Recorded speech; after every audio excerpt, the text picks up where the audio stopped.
to the Chris and Bob Show. Sorry I missed you guys the last couple weeks, but we're going to keep the train rolling down the tracks here. Today, Bob's going to talk about the appraisal process and what the appraisal means to the loan transaction. So with that, we'll send it over to Bob at the whiteboard.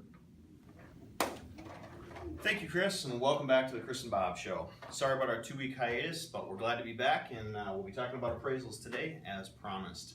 So appraisals, what are they?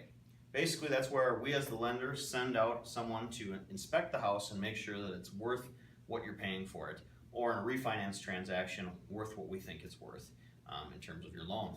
So why do we have these? Well, we want to protect the investor to make sure that we're lending on a property that's worth what we think it is, and 2, to protect you as a buyer to make sure that you're not overpaying for a house that you've made an offer on. So good realtors are going to want to make sure that the property is priced well and priced right, because they don't want their seller to be upset and your agent doesn't want you to overpay for your property. So make sure you have a good agent that's looking out for your best interests, because the appraisal will certainly come back and show you whether that's happening.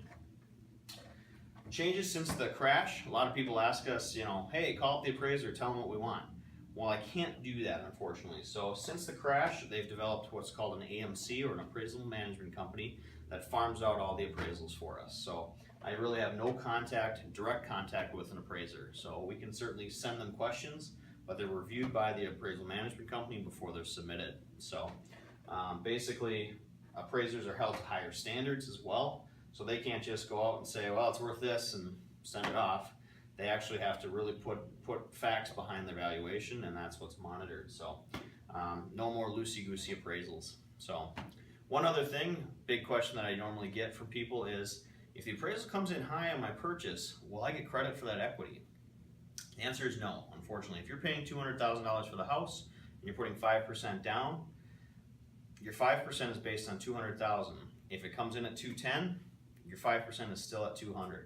Now, the nice thing is, if you needed to turn around and sell it, you'd want to sell it for at least $210,000.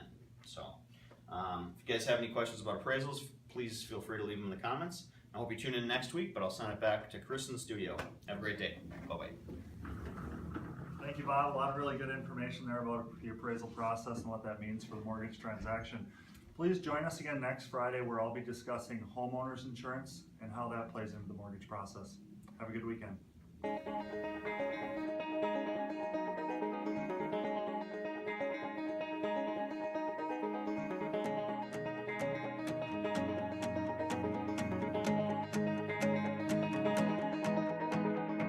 I got a death wish, her looks can kill.